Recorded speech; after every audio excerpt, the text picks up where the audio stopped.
Hi there.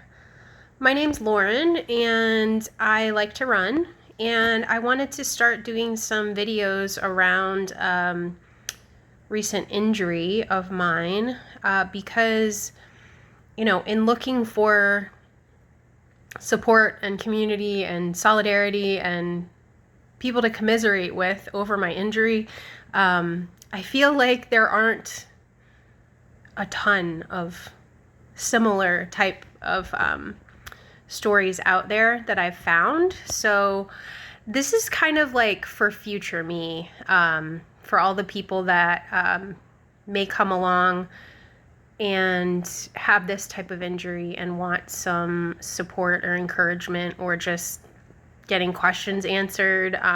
Hopefully I can do some of that here.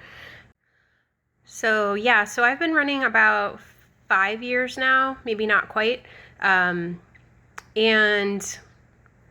I just came off of a 3.5 year run streak where I ran at least a mile a day, every day.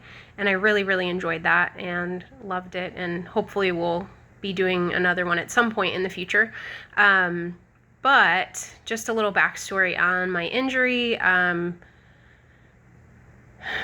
I was starting to train for my first ultra marathon, which would be a 50K, and I was going to do the Marine Corps 50K the end of this month. And training was going pretty well for a while, and then had a little bit of an old injury come back to me in my left knee, torn meniscus. So I decided to start physical therapy for that because I wanted to, get on top of it, stay on top of it, and give myself the best possible chance I could for this race. In the process of doing that, I decreased my mileage. I had a coach, and she was helping me navigate all that as well. We decreased my mileage. For a while, I was doing really good in physical therapy and feeling like I was making progress and getting stronger. I was working my tail off, doing all kinds of crazy strength training, and crazy for me because I'd never really done any before. Not much. So then late August, I was out on a 7-mile training run, and it was beautiful. I had a great run. I was really tired and sore, just sore from, delayed onset muscle soreness from physical therapy. But I noticed when I got home and I was sitting on the couch, I had a hard time lifting my right leg in terms of like thigh strength and being able to just lift it up from the thigh just to like resituate myself, remaneuver on the couch. And I thought it was strange, and it definitely was somewhat alarming, but I assumed it was just the muscle soreness, and kind of just wrote it off, thought it was no big deal. A few days later, I went out for a 4-mile run and noticed some pretty significant pain in my right leg pretty much from the get-go, like as soon as I started off, even during my warm-up a little bit, but as soon as I started running, I could feel a pain coming from my hip all the way down into my foot almost, like just through the whole leg. It was not severe, it was not anything terrible or crazy, but it was noticeable, it was uncomfortable, and I said to myself, keep an eye on this, like, I made a point to run slow, and just be sort of careful if that's a thing. I was hoping it was just like a warm-up related, one of those things that will go away. Like we all think that, and we've had that. We've all had that. You start running, something feels weird, and then in a mile or two you feel great and everything's fine. That's what I was hoping would happen. Needless to say, it did not. Every step continued to just be ouchy and not great. And I had a really big war in my head about whether to keep running or not, because I wanted to run. I wanted to run so bad. It had been hard on me to decrease my mileage and feel a little bit like I was spinning my gears and not doing as much as I wanted to or could do to prepare for the race. So I really struggled with that, and I ultimately decided to stop running 2.5 miles in. And kind of limp, hobbled, slowly walked dejectedly home. the rest of the way, and was just really sad about it. I was confused and sad. I told my physical therapist, I told my coach.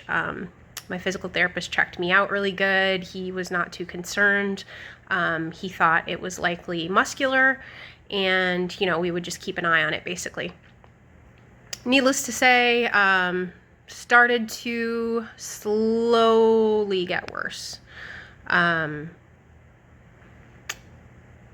I didn't run after that because it was getting worse to where I eventually started having issues putting weight on it, slowly. So my dear husband bought me a cane to use when this happened. I want to say around a week after that kind of not great run. And at first I was super, super pissed off and resentful of the cane.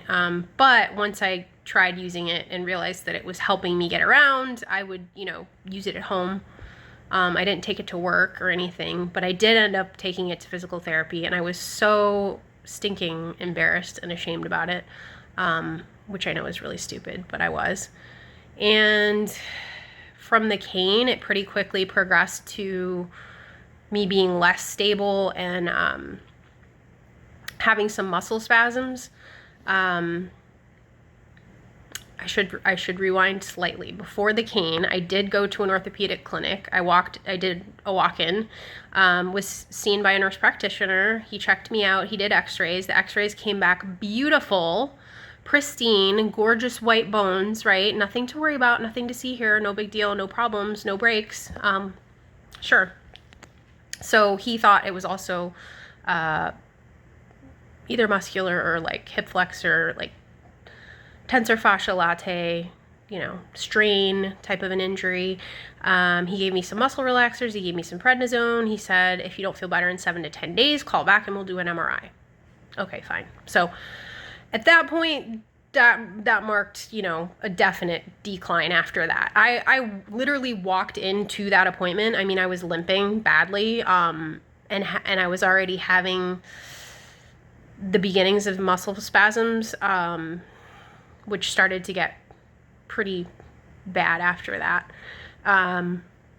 But I kept on trying to make it work. I mean, I thought I didn't know what was wrong, but I thought, you know, I have professionals involved and they're telling me not to be alarmed. So I kept doing my PT. I tried taking the muscle relaxers. They didn't really help too much. They kind of just made me feel loopy and high, but still had crazy muscle spasms. I got to the point where I needed crutches. My dear, wonderful husband bought me some crutches, and I was mad about that too, but they helped a lot, and I was using them at home, and also took them to PT. Also felt ashamed about that. It's just how I am. So I think my physical therapist was frustrated too. I mean, for sure. He didn't know what was going wrong. He had a whole, you know, running checklist of things he was working through, possibilities, things he was trying to rule out. He would continuously reevaluate and reexamine and you know, manually like manipulate my leg. And obviously nothing was clearly pointing in any one direction.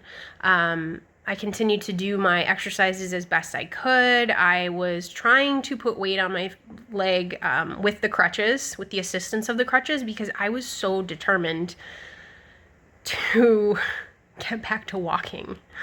Like, you have no idea how frustrating it is to feel like you're slowly slipping away to nothing, and like, I can't even put it into words, but I was like, I'm in control of this. I can do this. I'm going to get myself walking again, you know, slowly but surely. That was the plan. That was the thought. I did a lot of exercises and work in my pool just to help take off, you know, some additional strain and weight. And that helped to a degree. And it felt nice to get in the pool and be able to move around a little easier. But it was just a steady, slow decline over the course of a week or two after that initial orthopedic visit. And the spasms got really bad. I was having muscle spasms in my thigh, and they were extremely painful. They were unpredictable. Those were really dark times for me and really hard for me to manage. Almost impossible to sleep. I could not get in any kind of comfortable position. The spasms would wake me up. Even if I did get to sleep, it was awful. So on September 13th, somewhere around there, I went ahead and called the orthopedic clinic and asked for the order for the MRI. It was just under a week, and I was like, we're not waiting a week. Like, this is crazy. Like what next? Like, I'm going to lose all mobility. Like, the spasms were driving me absolutely insane. Called to get the MRI. I think a day later, they called me to schedule. And the closest clinic, the closest place that would do the MRI, their availability was like 2 weeks out, and I lost my mind, and I was like, absolutely not. Where can I drive? I will drive to Tallahassee like tomorrow. Where am I going? I need an MRI like now. I need one now. So thankfully they were able to get me an appointment at Lake Mary the next day. So great, fine. We're going to Lake Mary, no big deal. Mind you, by this point, I for sure should not have been driving. In retrospect, seems pretty ridiculous that I was driving myself around to various appointments, physical therapy and massage therapy, and I was trying all the things, trying to get myself better. Drove myself to the MRI with my muscle spasms in my right leg, which, yeah. Thank you, God, for not letting me crash my car. Thank you. Got up, had the MRI. That was a little stressful. I don't like being confined, but thankfully I could see out the back of the MRI, so I didn't totally get claustrophobic or feel crazy. I did think it was strange that about 5 minutes into the MRI, the tech came in the room and said, hey, we need to put a rubber band around your feet to hold your toes closer together, to move your my feet were doing weird things, and I was like, I don't know, it's that seemed weird, but whatever, sure, put a rubber band around my feet, that's fine. So they did that, finished the MRI. I came close to having a panic attack, but I did not, so go me, amazing. After the MRI, the tech was so nice, and she was so sweet. She wheeled me around and babysat me and was trying to take extra good care of me, and I was like, okay, I mean, fine, she's super nice, but it did sort of seem strange to me. She wheeled me out to my car, which was amazing, but also okay, I could have crutched out there, And she's like, who brought you? Who's driving you? And I'm like, I'm driving myself. And she's like, you drove yourself. And I was like, well, yeah, I mean, you gotta do what you gotta do. Anyway, got in the car, driving home, feeling good about my life. Just wanted to find out some answers, I just wanted to figure out what is wrong, what muscle is mad and why, and where do we go from here? How do I get better? I drove home, pulled into my driveway, and received a phone call 38 minutes after I left or whatever. And it was some scheduling lady, and she's like, hey, I'm calling to schedule your appointment with Dr. So-and-so orthopedic surgeon for tomorrow downtown. What time do you want to come in? And I was like, I guess whatever's the earliest appointment, I guess. And so she schedules me, and then she's about to hang up, and I'm like, wait. I was like, I said, will the MRI be read by then? Because I've had MRIs and other tests in the past for radiology, and it usually takes 3 to 5 days for them to get read. So, and she's like, oh yeah, it's been read. It's fine. You're good. And I was like, okay, cool. Thanks. Bye. Grab my crutches, trying to get out of my car. 2 seconds later, I get another phone call, and it's the nurse practitioner that I had seen the week before. And he's telling me he has the results to my MRI. Oh, okay, cool, great, sure. And he says you have a stress fracture in your hip. I don't know what he said. I don't even remember what he said. He said something like that. I kind of blacked out. Like, it was shocking. It was upsetting. I think I just kept saying, oh my God, and what? I think I just kept saying, oh my God, and what? Because I was so overwhelmed. Nice guy. He's a really nice guy. I have no idea what he said, but I do remember he said, you know, you need to go to the hospital tomorrow. They're going to admit you, and then you'll have surgery. And I was like, wait, so I have to pack a bag? Should I pack a bag? I was like, do I need to pack a bag? He said, yeah, you should pack a bag. Pack a bag. Okay. So that was a lot of shock. I have a stress fracture. How do I have a stress fracture? I saw the x-ray. The x-ray was beautiful. My bone is beautiful. It's white. It's perfect. I'm so confused. So the next day I went in with my husband. We met the surgeon. And he basically told me that the neck of the femur has a stress fracture. He showed me on the MRI. It looked absolutely insane. It looked like a giant black canyon of devastation, which made no sense to me. And he said it was displaced. He was talking about angles and trying to explain 45-degree angle, 90-degree. I have no idea what the angle, I didn't understand what he was saying, but because the stress fracture had happened a while ago, like we don't know when, but it's been a while. And that's bad, because if we'd caught it right away, repair would have been easy peasy or something like that, right? So yeah, the bones had moved out of place, which is not good. And he explained the surgery options to do a repair, or he said, you know, you could do total hip replacement. He said if you were 5 years older, I would tell you to do the total hip replacement. But because you're not, I think we should try and repair it. And then he explained that there's a good chance that the head of my femur will necrotize and die due to lack of blood supply, because it's just it doesn't have a good blood supply to start with, something to that effect. And there's a good chance that because of the break and how long it's been and whatever, the femur head could die. And if that happens, I'll have a lot of pain, and we'll be able to detect it on x-ray or some type of radiograph. And then I would need a total hip replacement. So repair might not work, but we should do the repair.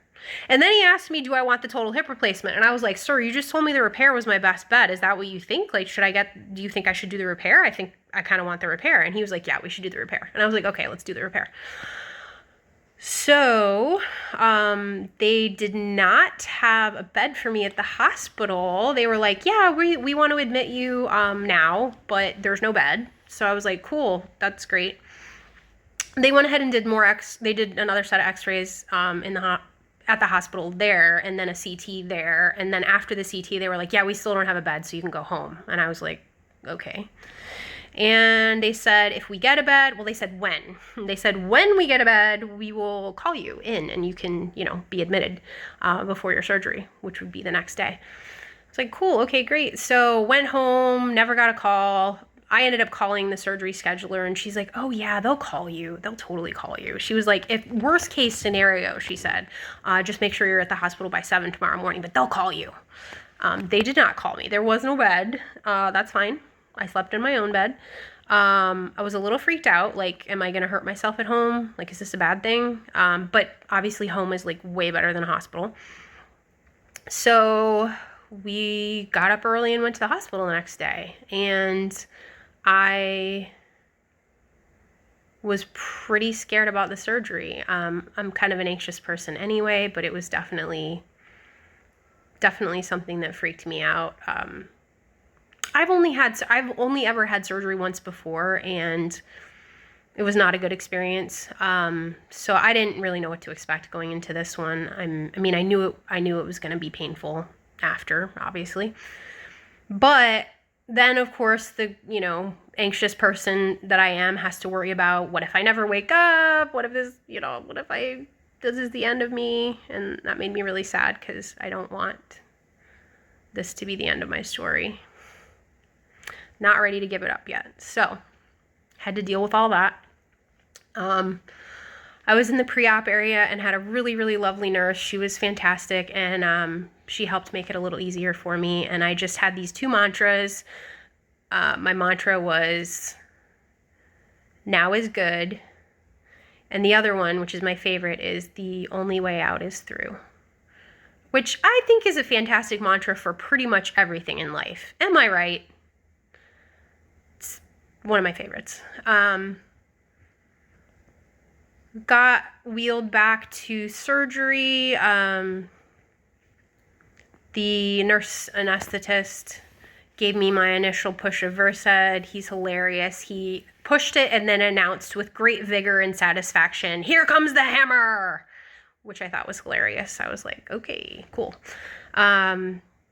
They took me back into the operating room, which I thought looked really weird. Like, it just, I don't know why. All I can think to say is that it looked like a disheveled IKEA. I don't think that's exactly the right description, but it did not look anything like any operating room I've ever seen on TV or in movies. It just looked like it looked really cluttered. Let's put it that way. Got in there, and I don't remember if they asked me or I asked them. I have a hunch I asked them, but I did get them to play a song for me. So, pro tip, if you want them to play a song for you while you're going under, just ask, right? Be proactive. I think that's what I did.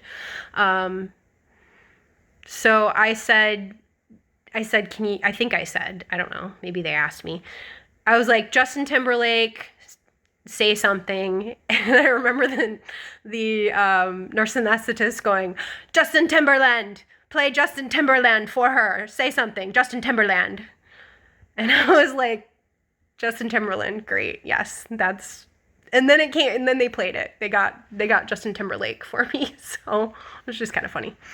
So they put like one of those, plastic, smelly plastic little mask over and told me to breathe. And I remember thinking, this is such a smelly, rubbery smell. And I was listening to my Justin Timberlake song, and that's all I remember before surgery. So got out of surgery, and I remember the nurse anesthetist saying something to me like, you're done, or you did great, or I don't know. He said something reassuring. And I tried to open my eyes, and I felt like I had like one eye half open, like kind of cross-eyed. And I remember thinking like, okay, I don't feel too bad. Like this feels fine. I can do this. This is all right. And then I started breathing really weird. Like I started breathing really heavy. And I remember thinking, why am I breathing heavy? Like, what? That's weird. I was like, I don't feel like I'm in pain, so why am I breathing this way? And my breathing just kept getting more and more labored, I guess. I don't know what else to call it. And then I remember feeling tears coming out of my eyes, and I was thinking, like, why am I crying? Like, I don't even feel like I'm in pain. I'm breathing heavy and I'm crying. Well, this is weird. I just thought it was strange. They kept pushing me around, got me situated in the recovery area, and I met my nurse there who was really nice. And, she asked me if I was okay or how I was feeling, and I answered her. It was so much work. It was incredibly hard, but I think I mumbled that I was okay or something. It was really hard to talk. I was still just breathing really heavy and strange, and I think, looking back, I think it was some manifestation of the pain, or I don't know. It was weird. The whole thing. Anesthesia is wild, right? Like, I don't claim to understand any of that. She was like, okay, I'm pushing some pain meds. You're going to feel better. Like, she just kept pushing morphine. Like, I swear to you, she pushed morphine like no less than 4 times. Like, she would come back and, how are you doing? How are you feeling? Are you okay? And I'm pretty sure every time I would mumble like, I'm okay. And then she'd be like, pushing some more morphine. You're going to be all right. And I was like, do I need this much? I don't know. It's fine. And then this really sweet guy came over to take x-rays. He was super nice. He was like, I'm so sorry, this is gonna hurt. And like, it didn't much. Like, he shoved a film under my hip and I could feel it, but it didn't hurt. So I was like, oh, he's so nice. That didn't really hurt. Nice guy. He did like make me hold my leg up in a weird position, which I felt was way too big of an ask right after surgery, but somehow I managed to do it, so cool. That was for the second picture. And then my surgeon came around and he was like, hey, how are you doing? You know, I struggled, I mumbled out, I'm okay, or whatever I said. And he said, surgery went well, do you have any questions? And like sitting there, like I can barely keep my eyes open, I'm huffing and puffing and crying, and do I have questions? I did have a question. I very slowly, thoughtfully mumbled out to him, did the surgery go the way you wanted it to? And he answered me, yes. But he didn't seem super confident about it, which, I don't know, maybe he's just like a serious guy. But he said yes. And then he left. And then I started getting really nauseated a little bit after that. I felt really hot. I felt really hot and sweaty, and I told my nurse, I was like, I'm super hot and sweaty. She gave me a little hose that was blowing air out and let me blow it on my face, and she's like, okay, I'll get you some anti-nausea medicine, no worries. And then it got worse, and I was like really struggling, waves of crazy nausea. That was not fun. She pushed some Phenergan over 5 minutes. That helped a lot. It also made me like unbelievably tired. I was already trying really hard to like stay awake. I didn't want to fall asleep for whatever reason, but like the Phenergan made me like a million times sleepier. But I still was like, I'm not gonna fall asleep, I'm gonna stay awake. So I did somehow stay awake.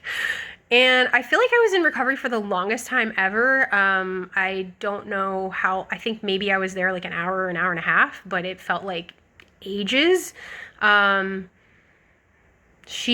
nurse gave me a cute little like blue, very small, tall cylinder bag, like a barf bag, which I clutched to my bosom for dear life. And then they sent me off to my room, and she told the transport person, you know, go slow, she's really nauseated, and so that's nice, I guess. I was really dizzy too. The anesthesia made me like incredibly dizzy, especially if I like tried to move my head at all. Got to my room, and they helped, like, you know, they like had a sheet under me and like lifted me into the bed or whatever. And I was feeling okay then, I think. I mean, I was really dizzy, but I was feeling all right. And then like a half an hour later, when no one was there, it was just me by myself, I got crazy nauseated again and ended up puking in my adorable little blue bag, which was kind of sad, but I felt better afterwards, so it's fine, whatever. And then things got weird in the hospital. Like, everything that happened after that, I just, not a fan. It wasn't horrible, it just wasn't great. You know, in a nutshell, the nurses are way overworked. There's not enough of them. It's hard. I don't blame them. They're amazing people. All my nurses were amazing. They're spread way too thin. I didn't, you know, get my pain medicine on time. I don't feel like I was attended to in the way I wish I had been. You know, and I tried not to be like needy or demanding or anything, and barely ever pressed my call button, but like, it was just rough. It was really rough. I was in a lot of pain, and it was hard. And then there were just like little weird things about communication where like things the nurses were telling me were totally different from what my surgeon had told me, and I was just like, who do I believe? What's, you know, what is going on? Like, are you guys talking to each other? That was hard. Discharge was a hot mess, took forever. So I had the surgery Friday morning. I got discharged late Saturday night.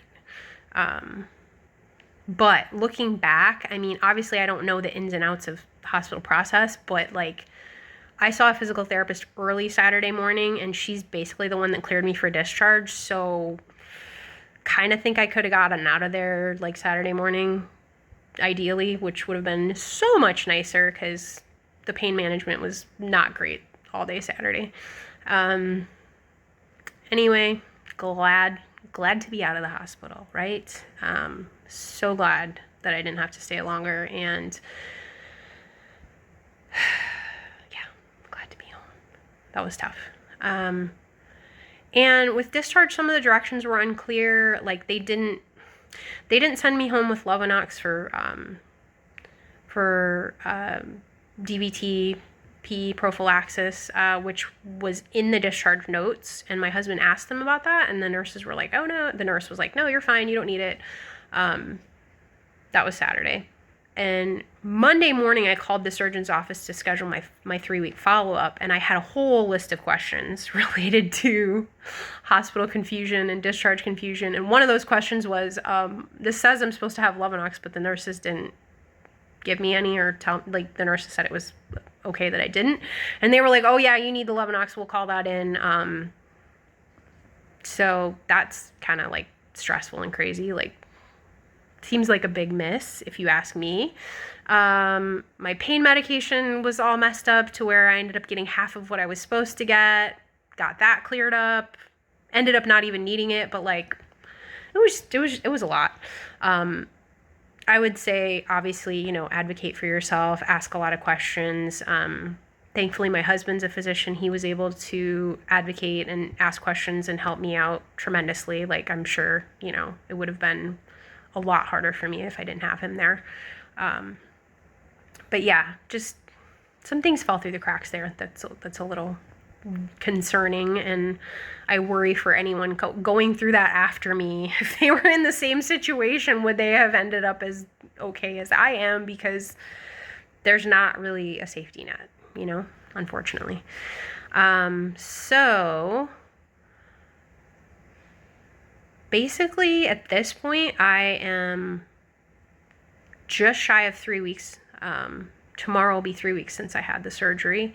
They did ORIF, open reduction internal fixation. I have, I believe, 2 screws and a plate. I'm not positive, just going off of what I read from my electronic chart in the app. I've learned most of what I know about my condition through the app and through the notes, that the little breadcrumb trail that the providers leave in my notes. But I'm really looking forward to going to my follow-up and I have like a fancy mesh glue situation over my incision. I have 1 incision, which is great. They had told me I would have 2 to 3 going in. So when I came out and only had 1, and the nurses and everybody that looked at it were like, "Oh my gosh, it's so small, it's so pretty." And I was like, "Okay, thank you for that." The physician assistant that did my incision stitches also, in pre-op, she was like, I'll do your stitches real good. I'll make them look real nice. And I was like, "Oh, well, thank you. It's very sweet." And from what I can tell, what I can see through the mesh, they do look really nice. So that's great. So the mesh will come off, and then I will be, I think, I can be a little more reckless in the shower, right? Like I've been trying to keep it really dry, which is hard and frustrating, but I don't know if they're going to take x-rays or what, because I was told by the surgeon that the x-ray doesn't always show the stress fracture, which is why my first x-rays didn't show my stress fracture.